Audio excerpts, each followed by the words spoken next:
Muy amados hermanos en Cristo y amigos que nos escuchan,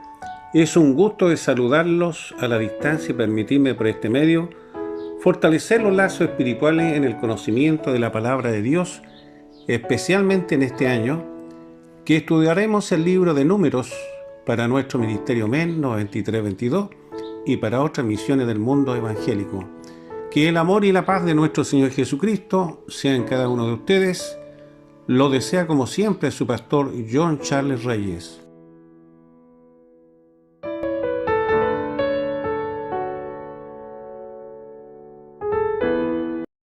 Estimados hermanos y amigos en Cristo, qué gusto de saludarlo una vez más y continuar con esta nueva serie denominada Labores de los Levitas,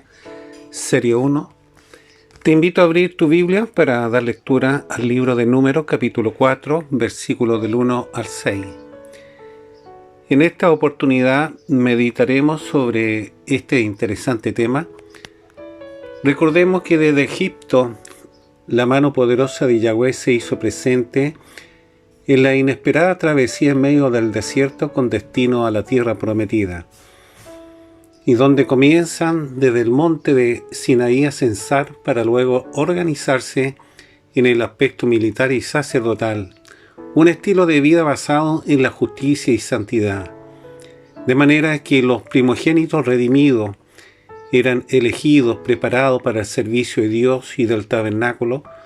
una disposición para el pueblo de Israel e intermediario entre Dios y su pueblo, hasta llegar al río de Jordán. Sin embargo, la tribu de Judá en su mayoría tenía una posición prominente. Moisés desconocía los planes futuros de la expansión del Evangelio de Jesucristo y su forma de la redención, quedando obsoleto la postura de los primogénitos en el sentido de rescate con moneda de tributo. Y puede que algunos rabinos que no aceptan a Cristo como el Mesías sigan en esas creencias de la ley. Sin embargo, en el plan divino, Moisés solo va ejercitando el plan de una estructura y que va cambiando con el tiempo, con la resurrección de Jesucristo, una reforma en la vida del creyente por el plan redentor, donde la figura central es Cristo. De manera que la nueva forma de pago de rescate fue por medio de la cruz del Calvario,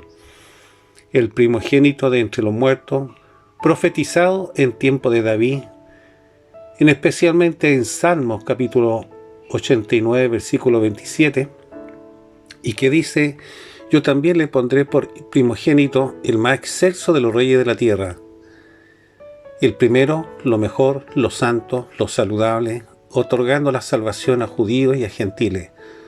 otorgándole también al creyente la oportunidad de conectarse con su Creador,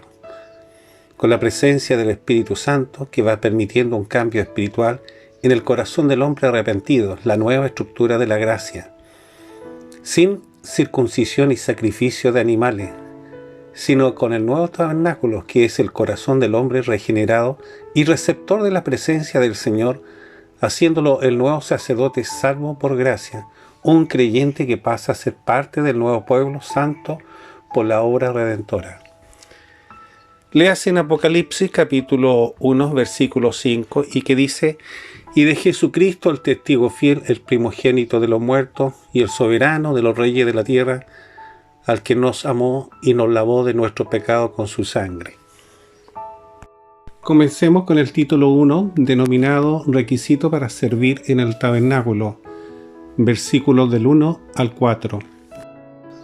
Un pasaje bíblico de la Torá que nos permite meditar en la travesía del pueblo de Israel y de los mandatos de Yahweh o el Señor frente a su pueblo.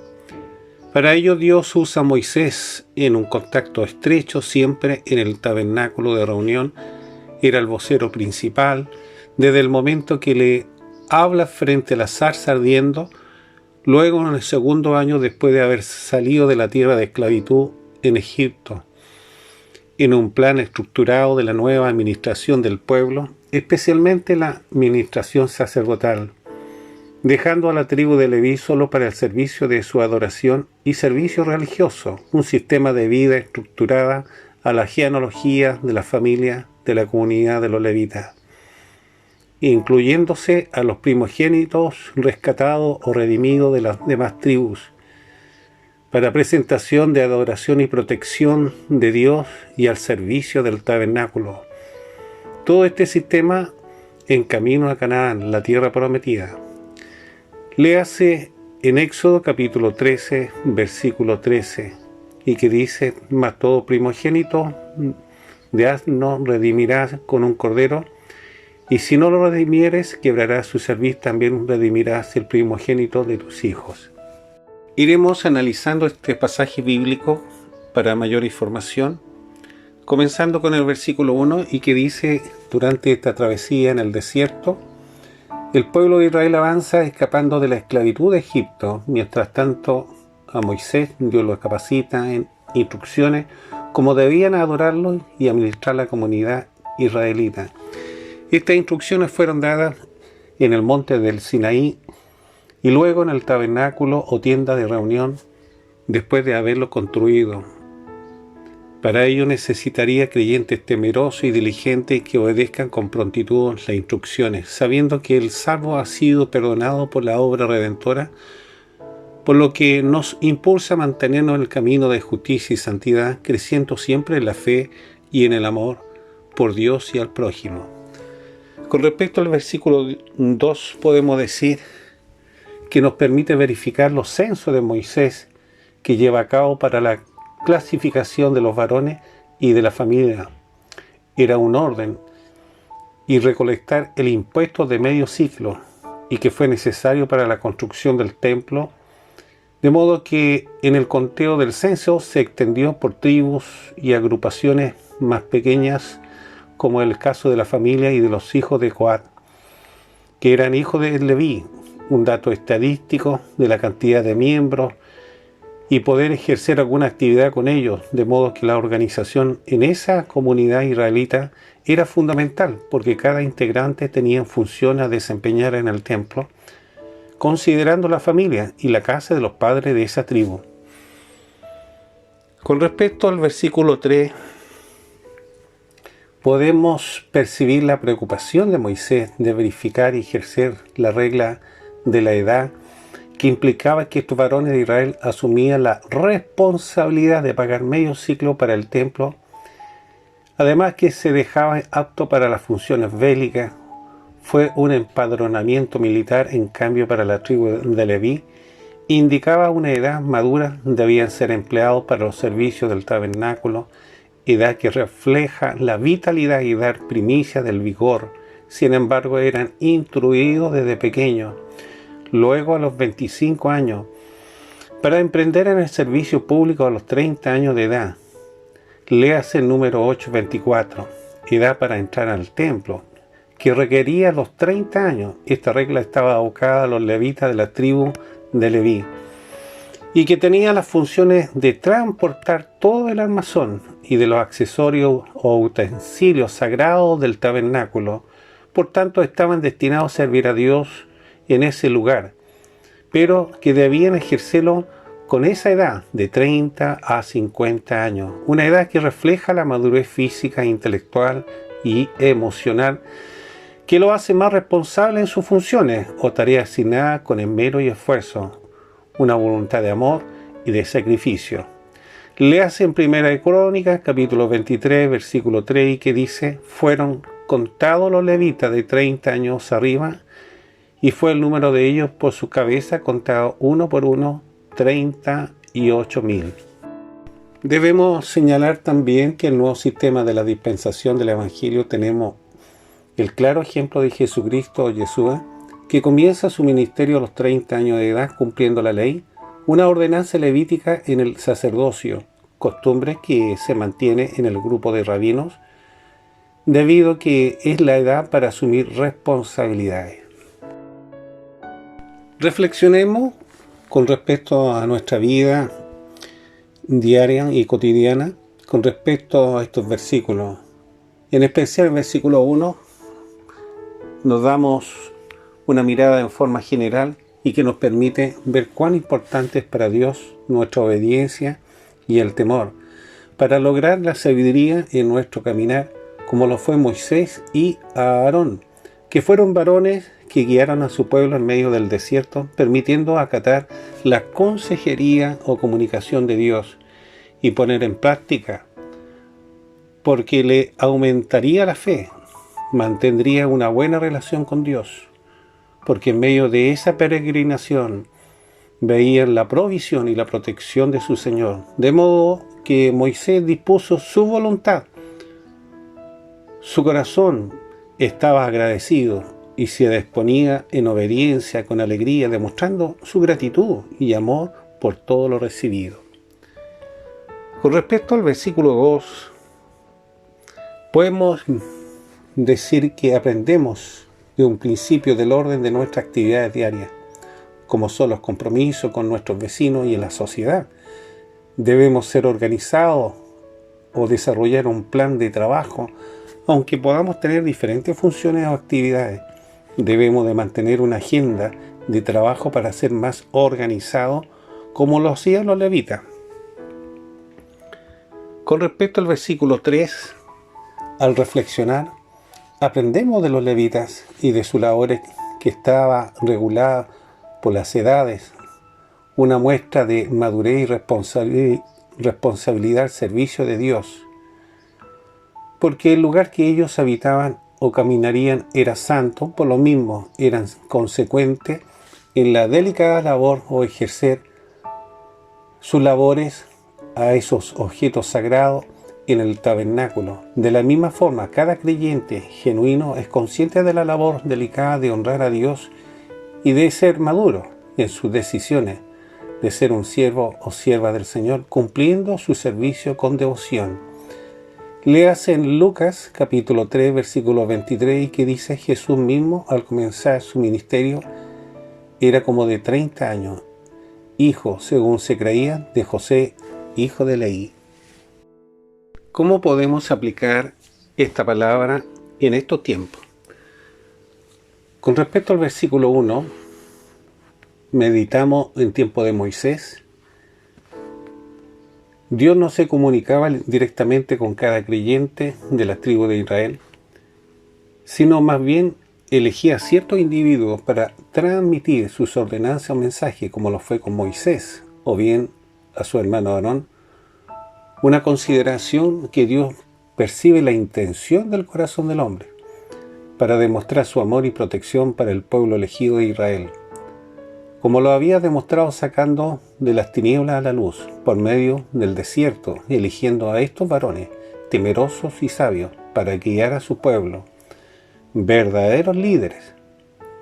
Ahora, ¿cuántas veces ha experimentado momentos difíciles como fue en Moisés, a pesar que estaba de jefe máximo y vocero? Sin embargo, Dios no lo abandonó. De la misma forma, puede ser su caso, con momentos difíciles, pero tenga confianza que Dios lo escuchará en sus oraciones y responderá aún en los pensamientos, porque Él es muy bueno y lo hará en forma sorprendente. Y puede que mañana esté la solución para usted, porque es un sacerdote en la dispensación del Evangelio de Jesucristo. Con respecto al versículo 2, diremos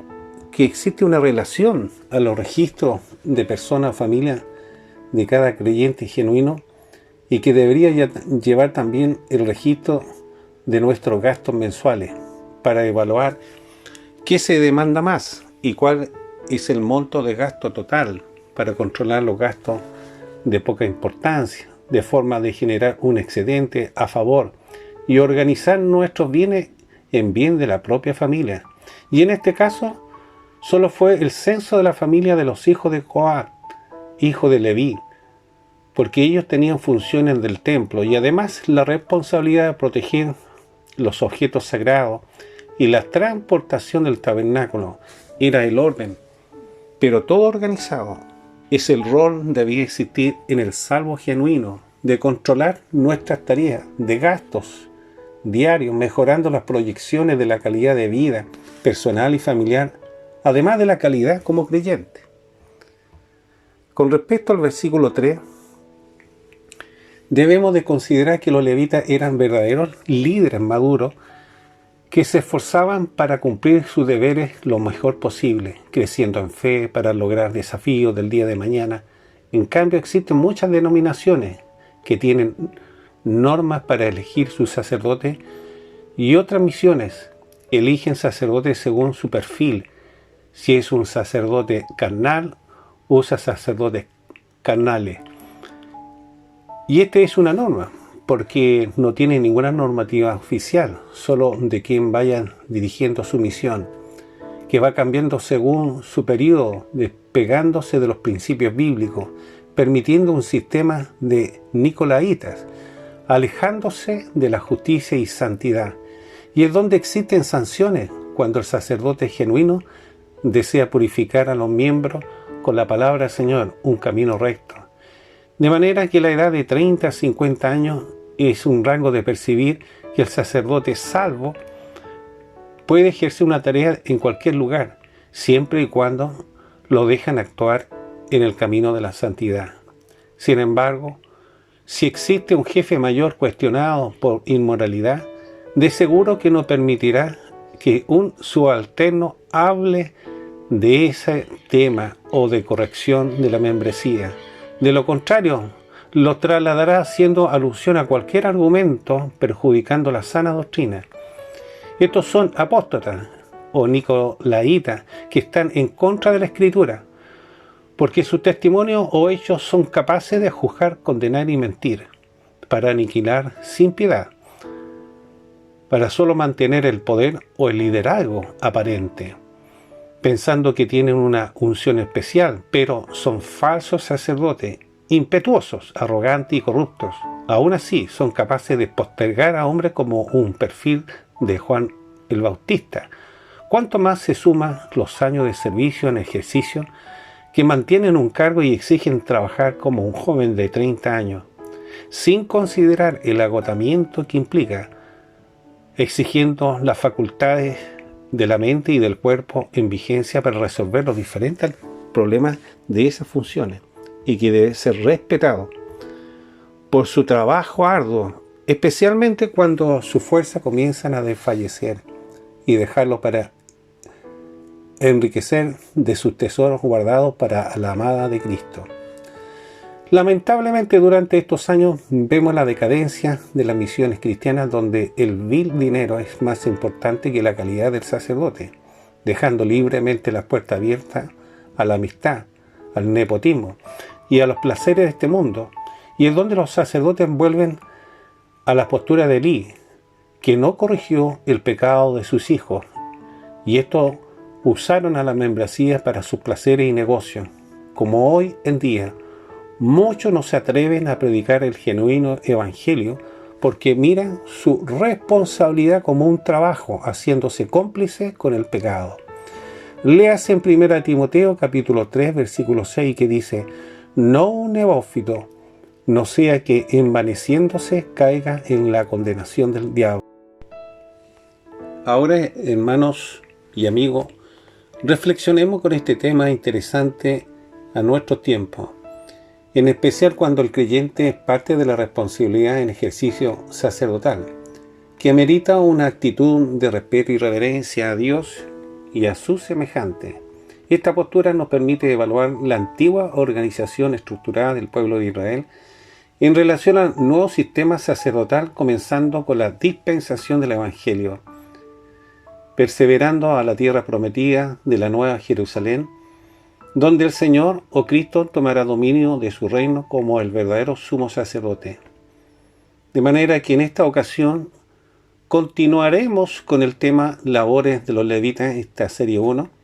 adosando el texto auxiliar o áureo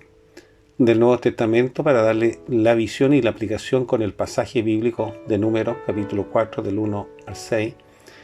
Te invito una vez más a meditar, ayudándolo a entender su palabra. Y en esta ocasión meditaremos en el libro de Hechos, capítulo 13, versículo 2, y que dice: ministrando estos al Señor y ayunando, dijo el Espíritu Santo: apartadme a Bernabé y a Saulo para la obra que lo he llamado. Amados, hemos percibido la exclusividad de los sacerdotes levitas sus colaboradores, familias de la tribu de Leví y los primogénitos de diferentes tribus. Y en estos tiempos la necesidad de cada ministerio es evaluar también al colaborador con su exposición y acciones de un salvo, dejando constancia de su madurez y de un espíritu de sumisión o respeto a las autoridades, como lo hizo Jetro con Moisés, y la debida reverencia al Señor, porque estos deben tener una respaldada conversión o la experiencia de un primogénito redimido con la expiación de Jesús por medio de la cruz del Calvario, para lograr ser los nuevos sacerdotes primogénitos al servicio de la adoración del Señor. Una cercanía más a la presencia de Dios, sumándose las múltiples actividades en el ministerio que usted persevera, como es cuidar de la familia y de la necesidad del ministerio y o la sociedad, haciéndolo siempre con devoción o esfuerzo, porque lo hará exclusivamente al servicio del Señor. Lo primero de este pasaje bíblico, vemos que Dios no necesita varones ociosos, sino hombres que estaban laborando en su vida civil, como Juan, Pedro. A esto el Señor los llamó para extender el Evangelio, enseñando la doctrina y la fortaleza en la oración y ayunos. Ellos lo hacían especialmente los días lunes y jueves, no en el día sábado. Es aquí el medio de la consagración que el Espíritu Santo se hacía mover en medio de sus corazones, se profetizaba, y dentro de esa profetización se menciona apartarme Bernabé y a Saulo para la obra a que lo he llamado, la obra que el Espíritu Santo había designado, para evangelizar a los gentiles, sabiendo que el Espíritu Santo es la tercera persona de la Trinidad y expresa con autoridad, persona divina e igual a Dios, separando a estos hombres para sus servicios sacerdotales. Para él, la verdadera iglesia andante, la iglesia misionera, era la orden de la personalidad del Espíritu Santo. Amigos que nos escuchan, nuestro llamado es una verdadera profesión de fe, sea llamado o elección, pero en ambas condiciones debe ser por un llamado del Espíritu Santo, sobre todo para la obra del Señor, o la evangelización, y disponerse a las tareas a desarrollar en la obra del Señor, y que tendrá efecto en los planes gloriosos, porque la presencia de la tercera persona de la Trinidad guiará su vida y de las decisiones a tomar en su obra. Para ello es necesario siempre estar en oración y dejar un espacio para ayunar cuando la vitalidad de su cuerpo se lo amerita o se lo admita, porque será un espacio para acercarse más al Señor y percibir con mayor intensidad la voz de Dios. ¿Cuántas veces se ha ocupado a predicadores porque no existe otro creyente o por varias razones, y donde el llamado se hace confuso y restringido de entenderlo, porque no se ha seguido el padrón de elección, no ha sido el camino del Espíritu Santo, sino la intervención humana? Muchos que no fueron leales a los pastores anteriores por estar suspendidos por conducta de rebeldía, irreverencia, y otros se ofrecen a nuevos siervos disponiéndose como si nada ha sucedido. Pero la hermandad, el testigo fiel, posee el conocimiento y la historia de estos impostores o protagonistas. Dios es prácticamente limitado por los mismos encargados de dicha corporación o misión, que pasan a ser cómplices del pecado, porque existen otros intereses, dejando restringido al Espíritu Santo. Qué importante, amados hermanos, la oración. Nuestras propias vidas espirituales es la única forma de poder percibir la voz del Espíritu Santo, sabiendo desde ya que Él tiene un plan para usted, si debe ser consciente y confiar en Él, porque le guiará en el buen camino para cumplir las tareas de su ministerio, como lo fueron Bernabé y Saulo, que confiaron en Dios, dedicando el tiempo a la oración y ayuno para ser guiados en el camino de la verdad, haciéndose presente al nuevo plan estructural del Evangelio, como debería ser para el resto de los salvos genuinos, disponiendo los dones adquiridos por el Espíritu Santo, provocando una prosperidad en el alma, fomentando la unidad o el compañerismo, cualidad de las labores de los levitas. Léase en 2 de Timoteo capítulo 2, versículo 2, y que dice: lo que has oído de mí ante muchos testigos, esto encarga a hombres fieles que sean idóneos para enseñar también a otros. Me despido de ustedes y los esperamos en un próximo programa del Ministerio Evangelístico Nueva Vida 9322. Como siempre, evangelizando para ustedes. Quédate con nosotros y crece con estos estudios o sucesos bíblicos. No olvide de compartir con quien lo necesita, a un familiar o amigo. Déjanos tu comentario o bien un like. Puedes vernos en nuestra página web descrita en este video, Nueva Vida 9322, o bien en YouTube, men9322, o escribirnos a nuestro correo electrónico contacto men9322. Se despide como siempre su pastor y amigo John Charles Reyes. Mi Dios los bendiga.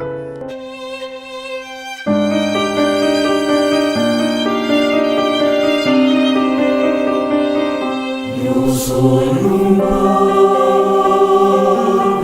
peregrino, cargado de tribulación, mas con sinceridad